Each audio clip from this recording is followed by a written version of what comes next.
Bienvenidos al Laboratorio Autodidacta Podcast. Mi nombre es Edgar Espinosa. Mi nombre es Esperanza Chacón y en esta oportunidad abordaremos sobre el algoritmo y la temida inteligencia artificial.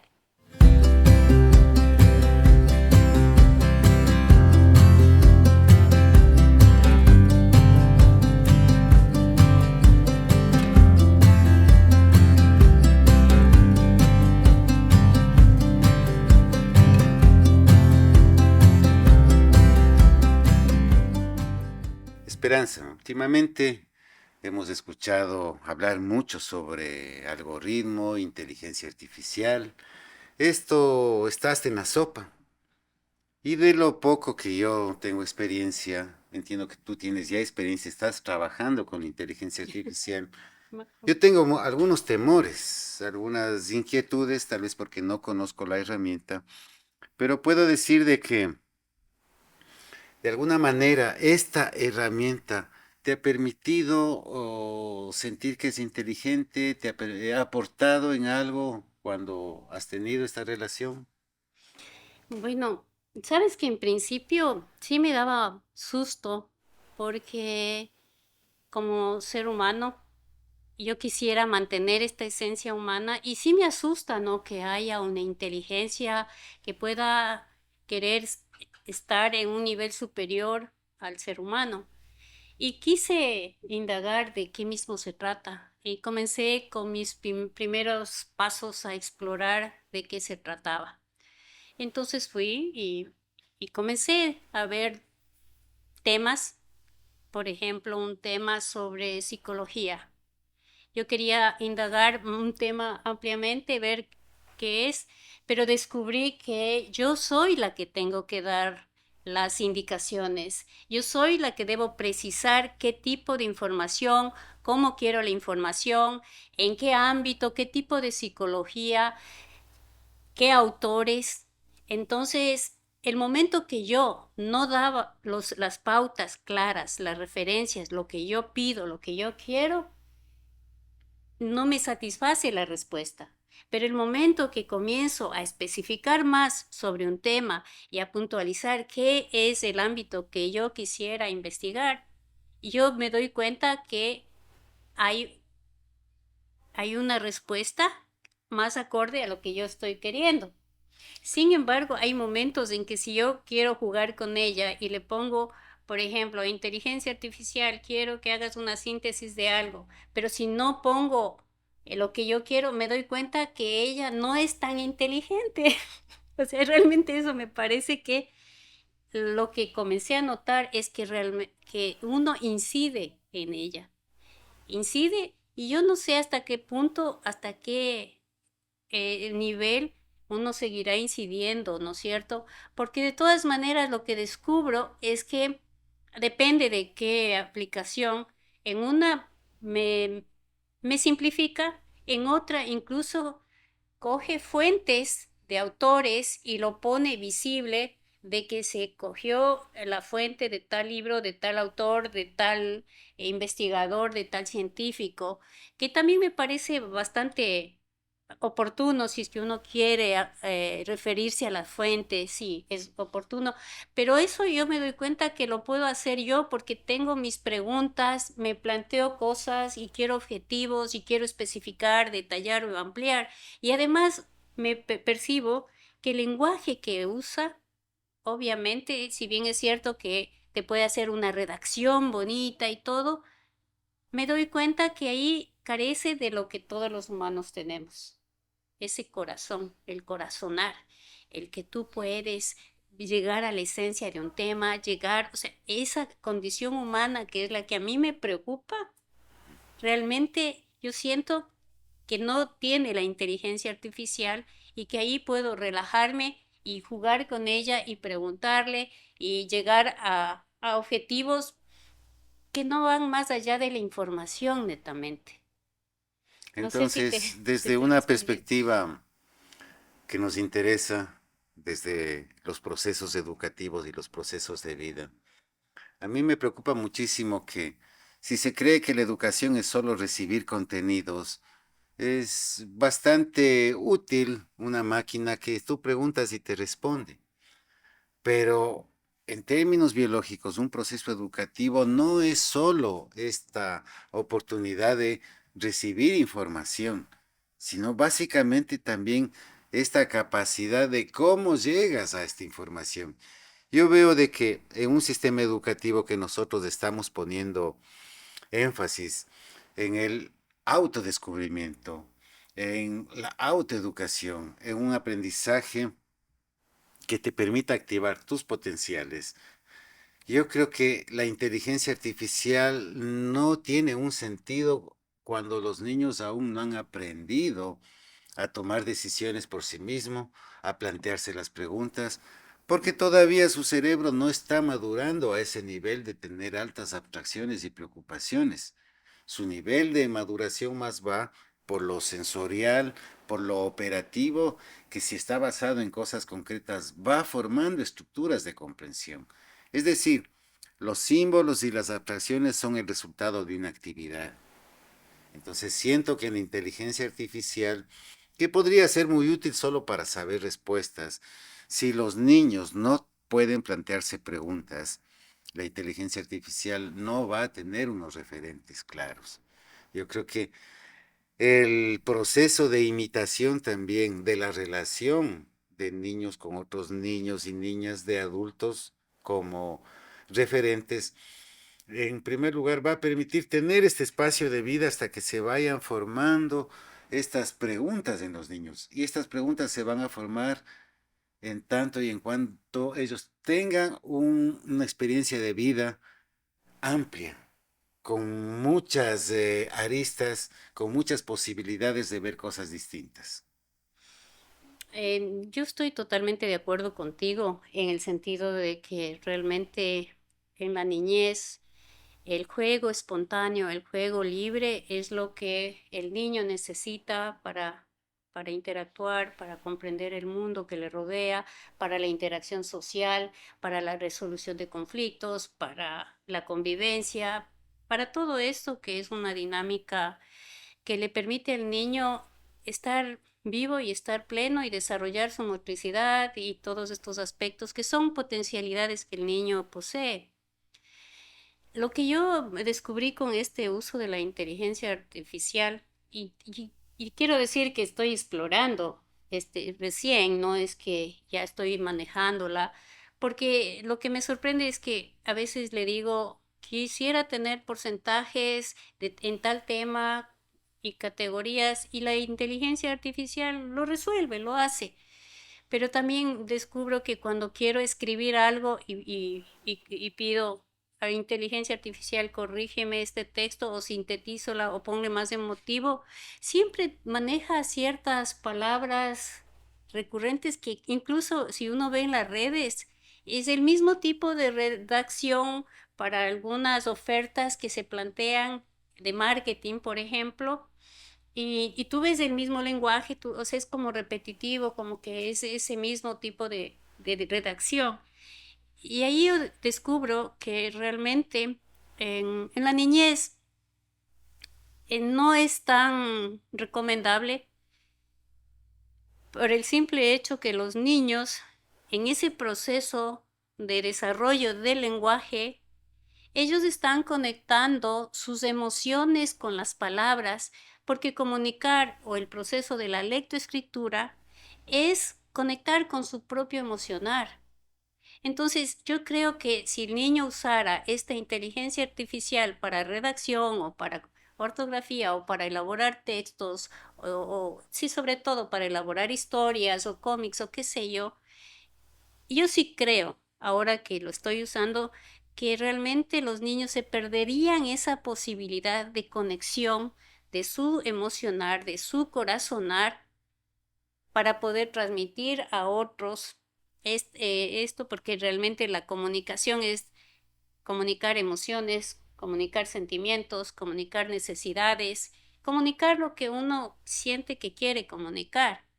Y en la inteligencia artificial ventajosamente uno puede incidir y puede sentir que le dio resolviendo un problema tan práctico como hacer una redacción o hacer un cuadro sinóptico, o hacer un gráfico con, con porcentajes o setas de valores, qué sé yo, o estadísticas. Sí te puede llegar a hacer eso, pero eso es algo muy, digamos, ya muy específico también, pero no es de esta relación del individuo con su emocional, con su cosa de que quiere transmitir en su lenguaje sus emociones y sus sentimientos. Esa parte me preocupa que no, en el uso de la inteligencia artificial en los niños y niñas. A mí, por otro lado, de lo que entiendo de un algoritmo, por eso dije que el algoritmo esté hasta en la sopa.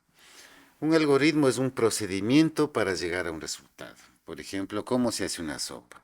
Se plantea poner agua en una olla, cortar, lavar y cortar papas, poner tantas papas en la olla, aumentar sal, poner otros ingredientes, prender el fuego de la cocina, esperar tanto tiempo. Entonces, ese procedimiento es un algoritmo.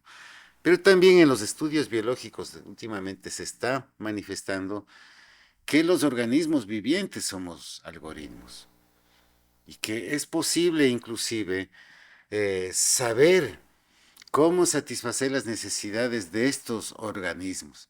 Entonces mi pregunta en ese sentido es si un algoritmo es un procedimiento, ¿cuál sería un procedimiento de lo más cercano en relación a un niño para tener niño o niña, para tener una educación significativa, que no le vuelva dependiente? ¿Cómo preguntarle a la inteligencia artificial? ¿Cómo satisfacer las necesidades de los niños cuando necesitan jugar, cuando necesitan sobre todo el amor, la seguridad emocional, además de las necesidades básicas? ¿No? Necesitan también esta estimulación de conocer cosas interesantes. ¿Cómo plantearnos una etapa en donde la experiencia de los niños es una experiencia más concreta y en base a esa experiencia esperar una madurez que les permita plantearse las preguntas para hacer preguntas inteligentes a una herramienta llamada inteligencia artificial? Bueno, todas las preguntas que tú le haces son contestadas. O sea, creo que eso es lo más inteligente que puede hacer la inteligencia artificial. Y muchas veces te pueden dejar insatisfecha y claro, que tú comienzas a explorar otro tipo de preguntas o a darle más información para que sea la respuesta un poco más específica o más directa o con lo que tú quieres. Entonces, es obvio que la inteligencia artificial, si tú, en el caso que yo preguntaba de psicología, tú haces la pregunta, tienes que poner el autor, el investigador, el tipo de psicología, el tema específico que quieres abordar, y ella te trae todo un montón de información que seguramente yo imagino que está en la nube, que está ahí en el medio que está, ¿no? ¿Cierto? Entonces, por eso es que te trae todos estos, si preguntaste de Rousseau, ella te trae todo, en qué año vivió y murió Rousseau, en qué año em, descubrió tal cosa, o cómo fue el proceso que investigó, incluso qué tipo de psicología es la que él usa, y ahí vienen también las fuentes, entonces tú te das cuenta que ella inteligentemente, con los algoritmos, con lo que sea, te da toda la información que tú necesitas y que tú te das cuenta que ya está en la nube, que ya está en el medio, que ya está en el internet. O sea, toda esa información que tú incluso como pregunta le haces y te elabora la respuesta, ya queda también en la nube. Entonces, lo que hace es, a través de estos algoritmos, ella lo que hace es organizar la información de tal manera o concerniente a lo que has preguntado. Cuando yo era bastante joven, me enamoré de los libros de Isaac Asimov, donde hablaba sobre muchas cosas que no pensé llegar a ver en esta edad, realmente, un cambio tecnológico gigante a una velocidad enorme, y asimismo me considero un dinosaurio de la tecnología actual que no le he podido llegar ni entender. Pero me encantaba sobre todo alrededor de la inteligencia artificial, esta capacidad que tiene para tomar muchas herramientas y resolver problemas que tardaríamos años de una manera manual, inclusive con muchas personas en resolver. Es una herramienta formidable. Sin embargo, dentro de esta literatura que leía también, había una programación para la inteligencia artificial. La programación de cómo la inteligencia artificial no va a hacer daño mediante sus decisiones a la humanidad o al ser humano, cómo el ser humano está protegido de las decisiones que tome una máquina, cómo la máquina también va a mantener su integridad, que me parece la segunda ley en lo que explicaba las leyes de la robótica. Y esto en ese momento de mi vida, me acuerdo, eran unos panoramas, unas ilusiones, unos sueños, unas comprensiones, una ciencia ficción realmente maravillosa, que, como les digo, ahora la vemos en toda la tecnología de los móviles, de la inteligencia artificial que ahora disponemos. Entonces, frente a esta situación, ¿qué piensas tú en relación ya no solo a los seres humanos adultos con cierta experiencia que nos atrevemos a quitar el miedo para usarnos estos medios? ¿Qué pasa con los niños? Bueno, en principio quiero decir que cuando yo puse el ejemplo de la redacción o de buscar información, eso es lo más mínimo y básico que te puede dar la inteligencia artificial. Y bueno, cuando hablas de inteligencia artificial, yo me imaginaba, no sé qué nube, no sé qué planeta, o sea, algo sin forma, pero en realidad se concretiza en las aplicaciones que hay. Hay un sinnúmero de aplicaciones. Si uno quiere diseñar, hay una inteligencia artificial que le lleva a eso y le sistematiza y digamos que le acorta procesos. Lo que pude percibir es que cuando uno quiere algo, por ejemplo, yo estoy usando el chat GTP y esta lo que hace y lo que puedo mirar es que se interconecta. Yo pido una cosa, pero también puedo decir, quiero un gráfico de algo o quiero las fotos para esos contenidos. Entonces, como que se da un proceso de interconexión, que es lo que nosotros miramos en el cerebro de humano, que hay interconexión, hay enlaces neuronales, hay una red cognitiva que permite que eso suceda. Y esto hasta aquí puedo ver en la inteligencia artificial, que si yo pido unas fotos para tal contenido o pido unos gráficos para tales contenidos o si quiero ampliar el panorama uniendo varios otros temas, y creo que en diseño gráfico es donde más se puede mirar.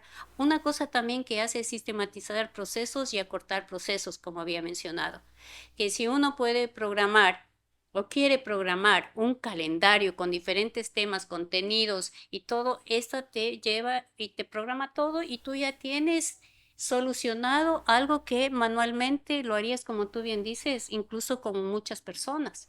Entonces, en este campo, y ese es el objetivo también de la inteligencia artificial, acortar procesos y sobre todo prescindir de una mano de obra también, o sea, eso hay que estar bastante claros.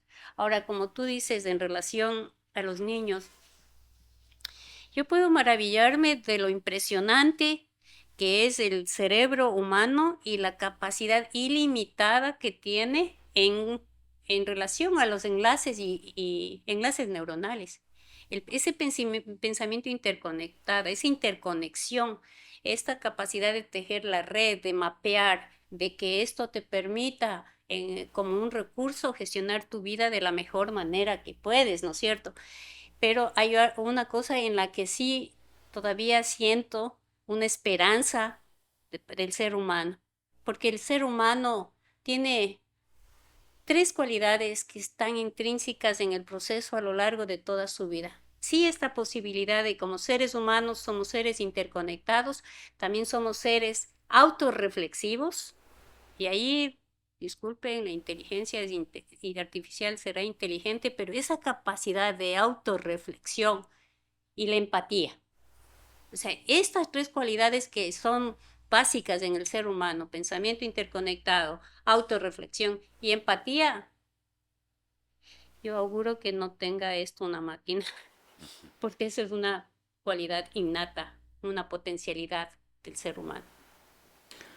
Desde una perspectiva humana, biológica, sintiendo que estas herramientas contribuyen realmente, agilitan procesos que nos demoraríamos eones y las máquinas lo hacen en segundos, ¿no? También nos toca decir con plena seguridad de que la inteligencia artificial, trabajar con la tela, trabajar con el mundo virtual, realmente lo podríamos evitar hasta los 12 años de edad. ¿Por qué? Porque el juego, las experiencias concretas, la relación analógica y social de unos seres humanos a otros, el aprender a convivir socialmente, a madurar, el darse cuenta de lo que se cae, de lo que flota y de toda la información en tres dimensiones que hay en el ambiente, ese es el software. Esa es la capacidad que el cerebro tiene para construir una red de protección. Luego de que se ha Mm. construido esa red de comprensión del mundo, el niño, la niña están maduros y están utilizando abstracciones. La inteligencia artificial es otra herramienta muy adecuada para el desarrollo de la creatividad, de referencias y procedimientos para conseguir resultados que queremos. Y recuerden seguirnos en Instagram como laboratorio-autodidacta.22. En Facebook como Laboratorio Autodidacta y en nuestro canal de YouTube todos los miércoles a mediodía estaremos entregando un nuevo episodio. Laboratorio Autodidacta Podcast.